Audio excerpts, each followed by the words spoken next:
For more videos, please like, comment and subscribe. Hello friends, आप हैं the princess veg के साथ। यहाँ पे आज मैं आप लोग के साथ यूपीएससी सीएसई 2018 के बारे में डिस्कस करूँगी। इसमें जो भी एग्ज़ाम पैटर्न है, एलिजिबिलिटी क्राइटेरिया है और साथ ही साथ मैं आप लोग को सिलेबस और एक सिंपल से स्टेप्स बताऊँगी जिसमें से आप लोग इस एग्ज़ाम को आराम से क्लियर कर सकते हैं। यूपीएससी अपना एग्ज़ाम 2018 में 3 जून को कंडक्ट कराने वाली है और इसका result approximately first week of August में आता है। यूपीएससी सीएसई एग्ज़ाम में बैठने के लिए आप लोगों को किसी भी फील्ड में ग्रेजुएट होना इंपॉर्टेंट है। एक जनरल कैटेगरी के लिए 21 to 32 years of age limit में 6 नंबर ऑफ अटैम्प्ट्स, ओबीसी के लिए 21 to 35 years of age limit में 9 नंबर ऑफ अटैम्प्ट्स, एससी और एसटी कैटेगरी के लिए 21 to 37 years of age limit में वो जितने चाहे उतने अटैम्प्ट दे सकते हैं। यूपीएससी अपना एग्ज़ाम 3 फेज़ में कंडक्ट कराती है। First phase preliminary examination, second phase mains examination और थर्ड फेज़ इंटरव्यू या फिर personality test. Stage 1 of this exam is prelims, जो कि एक स्क्रीनिंग टेस्ट होता है। इसमें 2 पेपर्स होते हैं, GS1 और GS2 के, और इसमें जो क्वेश्चन टाइप होता है वो ऑब्जेक्टिव टाइप होता है, यानी आपको MCQs क्वेश्चंस आएंगे। प्रीलिम्स का पेपर 1 GS1 का होता है। इसमें टोटल 100 क्वेश्चंस होते हैं, एक क्वेश्चन 2 मार्क का। टोटल 200 मार्क्स के क्वेश्चंस होते हैं आपके। एक राइट आंसर के लिए आपको 2 मार्क्स मिलेंगे, एक रॉन्ग आंसर के पीछे आपका 0.33 मार्क्स डिडक्ट हो जाएगा। इस तरह से पेपर 2 जो होता है वो GS2 का होता है, CSAT। अब हम प्रीलिम्स के पेपर में जो GS1 होता है उसका डिटेल्ड सिलेबस देखेंगे। प्रीलिम्स का GS पेपर 1 इन सारे सब्जेक्ट्स को कवर करता है। इसमें ट्रेडिशनल सब्जेक्ट आपके आ जाते हैं, जैसे कि history, economics, environment, general science, Indian polity and governance and geography, India और वर्ल्ड दोनों का। साथ ही साथ आप इसमें इंक्लूड करेंगे करंट अफेयर्स। अब हम देखेंगे प्रीलिम्स का GS पेपर 2 का सिलेबस। अब हम देखेंगे GS पेपर 2 यानी कि CSAT का सिलेबस। इसके अंदर हम comprehension, data interpretation, general mental ability, analytical and logical reasoning, problem solving and decision making, interpersonal skills including all communication skills, ये सारी चीज़ें आपके CSAT में इंक्लूड होते हैं और ये अप टू 10th लेवल का होता है। अब हम आते हैं सिविल सर्विसेज एग्ज़ाम के सेकेंड स्टेज पे, जो कि मेंस एग्ज़ाम होता है।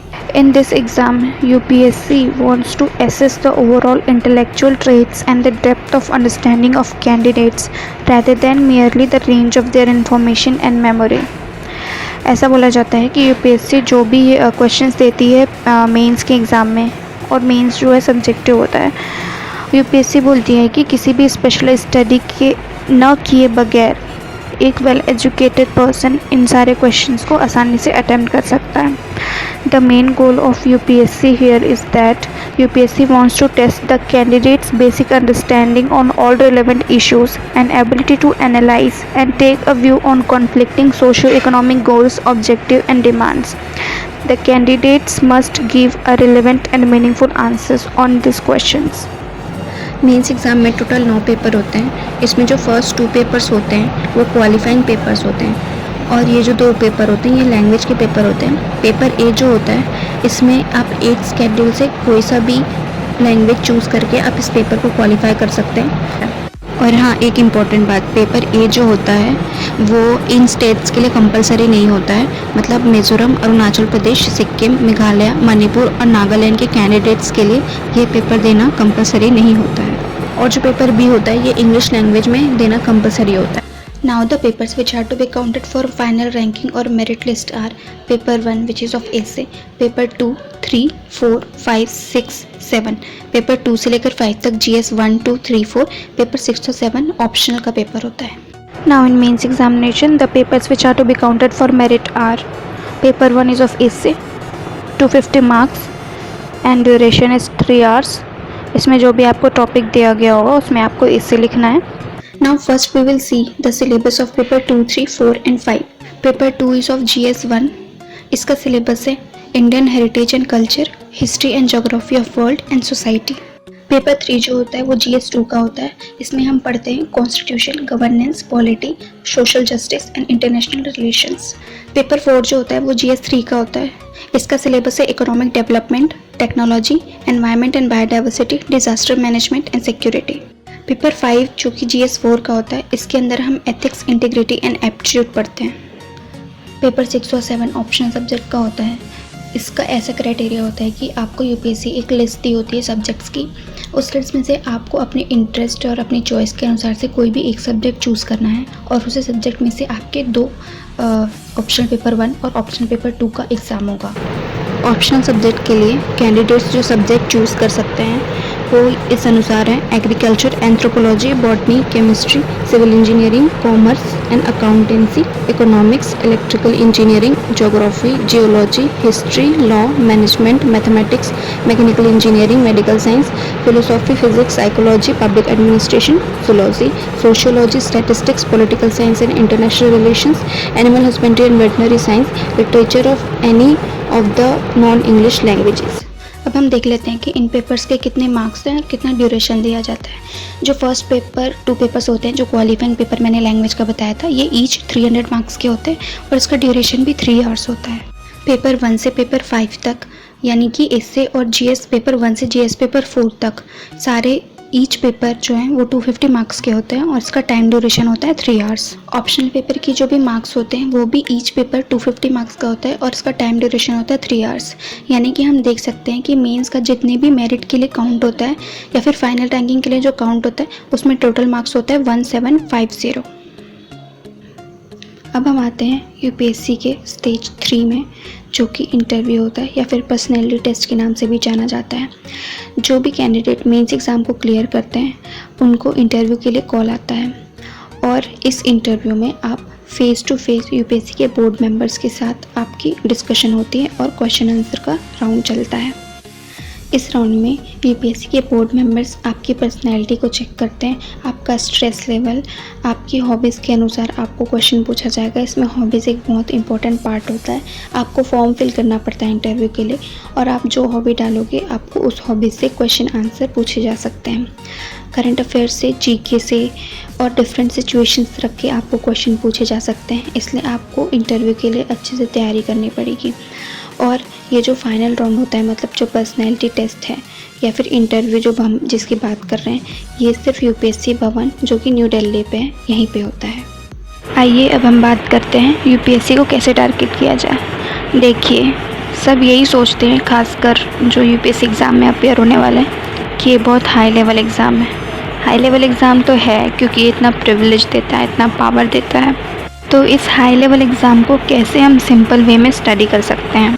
सबसे पहले तो अपने दिमाग से ये निकाल दीजिए कि हम यूपीएससी की तैयारी कर रहे हैं। मेरे कहने का मतलब ये है कि यूपीएससी जैसे एक बड़े एग्ज़ाम की तैयारी कर रहे हैं।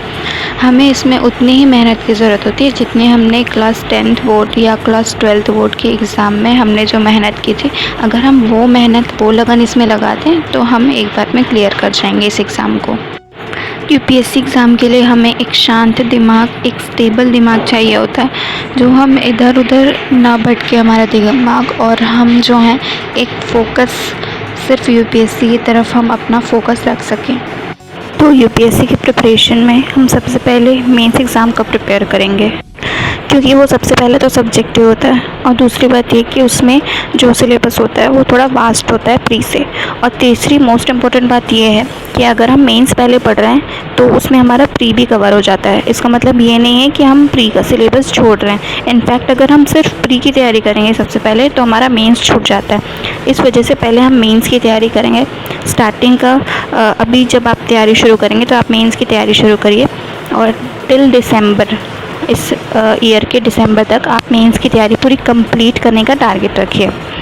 उसके बाद फिर आप लोग जनवरी से आप अपने प्री के एग्ज़ाम की तैयारी कर सकते हैं। तो जनवरी से अगर आप स्टार्ट करेंगे तो टोटल आपके पास हाथ में 5 महीने हैं, तो 5 महीना is more than enough for pre examination. Mains के लिए प्रिपरेशन के लिए हमें सबसे पहले तो ज़रूरत होती है आंसर राइटिंग प्रैक्टिस की, क्योंकि वो एग्ज़ाम जो है सब्जेक्टिव होता है। हमें आंसर राइटिंग की प्रैक्टिस मस्ट होती है, हम इसे अवॉइड नहीं कर सकते। अब आपके मन में सवाल उठेगा कि हम क्वेश्चंस कहाँ से लाएं, तो मैं आप लोग को बताऊंगी कि यूपीएससी के जो प्रीवियस ईयर क्वेश्चन पेपर्स होते हैं, आप लोग मार्केट में जाइए, और वैसे तो बहुत सारे मिल जाएंगे, लेकिन न्यू विशाल की या फिर अरिहंत की old UPSC question papers, previous year के अनसोल्ड क्वेश्चन पेपर्स मेंस के ले आइए आप लोग। इन क्वेश्चंस को देखिए और इन क्वेश्चंस में आप क्वेश्चन सेलेक्ट करके ईयर वाइज दिया होगा और सब्जेक्ट वाइज भी दिया होगा। आप लोग अपना टाइम डिसाइड करके इस क्वेश्चंस को हर डेली एटलीस्ट 2 क्वेश्चंस आप लोग अटेम्प्ट करने की कोशिश कीजिए। इसका एक बहुत अच्छा तरीका मैं आपको बता सकती हूँ कि हर एक सब्जेक्ट के लिए आप एक सेपरेट कॉपी बना लीजिए। जैसे ज्योग्राफी के लिए आप एक नोटबुक बना लिए, पॉलिटी के लिए एक नोटबुक बना लीजिए, हिस्ट्री के लिए एक नोटबुक बना लीजिए और जितने भी क्वेश्चंस जो आप अटेम्प्ट करते हैं आप उस नोटबुक में अटेम्प्ट करिए।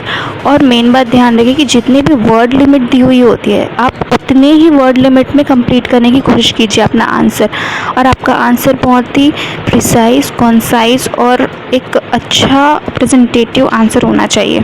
शुरू में नहीं होगा, किसी से नहीं होता है, लेकिन अगर आप प्रैक्टिस करेंगे, बार बार लिखेंगे एक ही क्वेश्चन को, तो आप लोग से वो प्रैक्टिस आ जाएगा। मैं अलग अलग कॉपी या फिर नोटबुक इसलिए बनाने बोल रही हूँ क्योंकि लास्ट टाइम पे जब आप लोग एग्ज़ाम के लिए जाते होंगे तब आप लोगों के लिए इजी हो जाएगा कि कौन सा क्वेश्चन है और आपने इस क्वेश्चन में आपको कौन से पॉइंट्स लिखने हैं, आपको ये रिमेंबर हो जाएगा क्योंकि आप लोग एक बार लिख चुके हैं। और मेन बात ये हो जाती है कि आपको फिर इधर उधर ढूंढने की ज़रूरत नहीं पड़ती कि यार मैंने ये क्वेश्चन कहाँ लिखा था, वो क्वेश्चन का आंसर कहाँ लिखा था। इससे आपका एक नोट्स भी तैयार हो जाता है हर एक सब्जेक्ट का और आपको लास्ट में पढ़ने के लिए इजी भी हो जाता है। फिर धीरे धीरे करके जब आप आंसर्स को क्वेश्चंस को रिपीट करेंगे, जब आप आंसर में फिर आप अपने आंसर में आप एक प्रिसाइज आंसर देख पाएंगे या फिर आप इम्प्रूवमेंट देख पाएंगे अपने आंसर्स में। तब फिर आप एक काम करिए कि आप एक स्टॉप वॉच लगा दीजिए कि मुझे 10 मिनट में कितने वर्ड्स लिखने, लाइक से 500 वर्ड्स लिखने हैं, 600 वर्ड्स लिखने हैं, तो आप 10 मिनट में उतने वर्ड्स लिखने की कोशिश कीजिए और अपने आप से आप ट्रू रहिए। जितने देर में आपने स्टॉप वॉच लगा रखा है उतने देर में आप रुक जाइए और फिर अपने वर्ड्स काउंट कर लीजिए कि मैंने कितना लिखा। इस तरह से आपकी क्या स्पीड भी बढ़ जाएगी, आप अपने आप से ट्रू भी रहेंगे कि आपने कितना किया या कितना नहीं कर पाया, आपको कितना करना है, आप ये एग्ज़ामिन भी कर पाएंगे।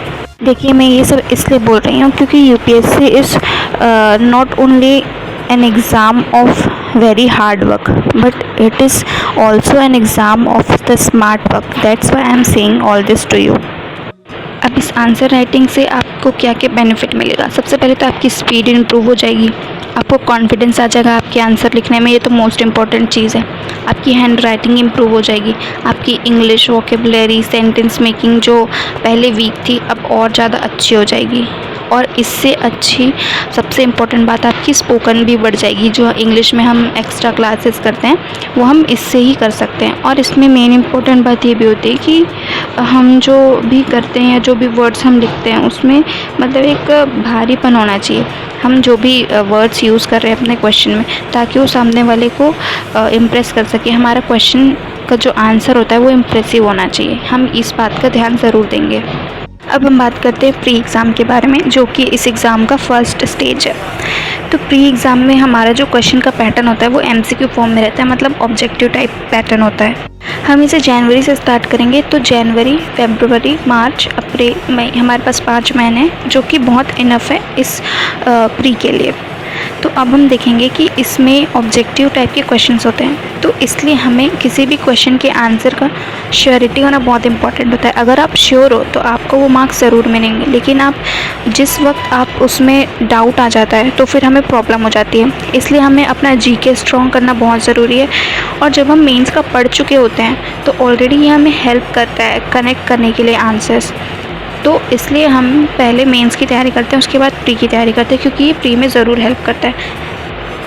प्री को क्लियर करने के लिए आप लोग ज़्यादा से ज़्यादा ऑब्जेक्टिव टाइप के क्वेश्चंस या फिर जो मैंने आपको बताया क्वेश्चन पेपर का जो यूपीएससी प्रीवियस ईयर्स होते हैं उसके आप यूपीएससी प्री के भी ले लीजिए, आपको बहुत हेल्पफुल होगा, क्योंकि आप उसे जब सॉल्व करेंगे तो आपको बहुत सारी चीज़ें समझ में आएंगी।